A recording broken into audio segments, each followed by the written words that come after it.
For the last 2 days, we looked at some upper body and ab exercises that you can do at home, especially if you have a very busy lifestyle, like myself and Janez. And today we'll be talking about fatigue and how exercise can help combat that. And we'll also be showing you some great lower body exercise that you can do in the comfort of your own home. Janez, welcome back to Espresso. Thank you. Nice, man. So fatigue obviously plays a big role in a busy lifestyle. How do you deal with that? I think in anyone's lifestyle, there's days where you just don't feel it and you're tired and your mind's tired and your body's tired. And it's times like those that you need some kind of a stimulant just to give you that kickstart. I like doing that. I like using that because you know what? For me, I get up at 2:30 every morning. Yeah. You know, and then around, here by 10, 11 o'clock, I just take that dip, and that's where I like a little bit of an energy drink, you know, that's really handy, really handy. But, yeah. And energy drinks are great for that. I mean, you get them in a little can, just pop them in, and you're good to go. Have a coffee, anything that will just get you going and get the heart rate up and ready to do some exercise. But you also need something that's kind of sustainable, like a fat burner. Exactly. I mean, which helps you throughout the day. Yeah. Just burning off that fat as energy. No, those are magic little pills. And they definitely do work. Yeah. I know a lot of people who have gotten into great shape with fat burners. Yeah. So what is your biggest battle with fatigue? What happens? My biggest battle is, I think the main thing about fatigue is if you're not eating right, and we don't often eat right because we're living these lifestyles and you're on the road and you can't always eat healthy. So the battle is eating right, and obviously when you're not eating right, getting those energy levels up. So it happens to all of us that you're just flat, and that's when you need some help. So exercise, what do you think? How do you think exercise helps, you know, to fight fatigue? The thing is, it's always difficult to start off with exercise because your body's cold. So the first 10 minutes are always going to be tough. It's once you get through those first 10 minutes, you almost feel rejuvenated and re-energized. And that's something that affects your entire day. So it's important to get through those first 10 minutes, to get the good foods in, the good carbohydrates, the good proteins in, do your exercise, and then literally it will help your entire day. You'll feel so energized. And you'll only feel fatigued when you go to bed, which is the correct time. Which is a good thing. Which is a good thing, because I know what you're talking about is very true. Because when I get home from work, you know, the first thing I know that I need to do is exercise.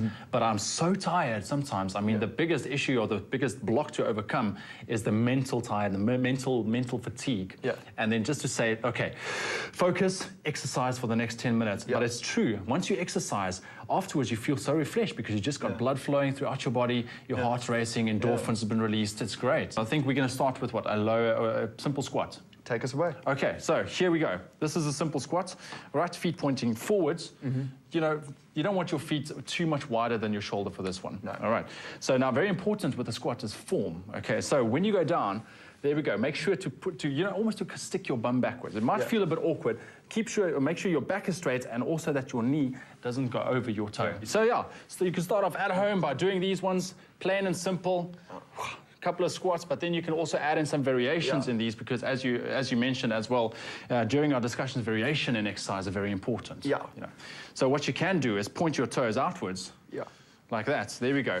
And you can do the same thing, just making sure of the form and hitting more inside of the leg. It works a completely different muscle within the muscle, if you know what I'm saying. That's it. So, and also just keeping it slow, controlled, keeping your form perfect. That's it. And that's something I've learned over the years of training. When I was younger, I would just try and do as many reps as quickly as possible and bounce them out and not worry about form. But as you get older, you realize if you get your form right and you do it slowly and you actually like zone into the actual muscle, you can actually feel it burning. Exactly. And that's where you get your results. You need to focus on the muscle that you are working. Yeah. All right. So what other leg exercise can you suggest to us? You can do lunges, which is basically just stepping and going down. Again, you can keep your hands on your hips, keep everything straight up, and push out from your heel.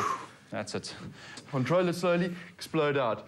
Nice. If you do 50 on the one side, 50 on the other side, you're going to be lean and mean in no time. For sure, for sure. But I mean, also very important, you mentioned abs, core. Keep your core tight. Exactly. Abs contract all the time. Exactly. With any exercise that you do, very important.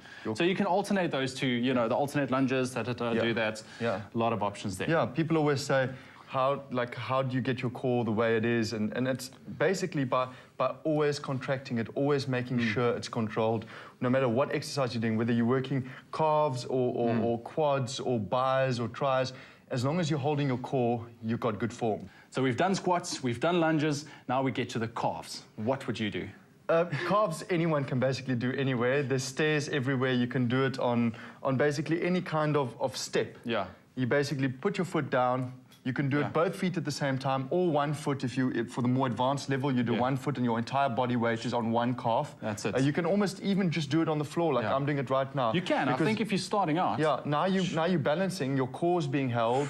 And it's working really well. But for the beginners, I would say go to your stairs leading up your driveway or in your house. Stand on there, hold onto the wall in the beginning just to stabilize your core, and just push out slowly. And the thing is to hold it as you get to the top of the exercise.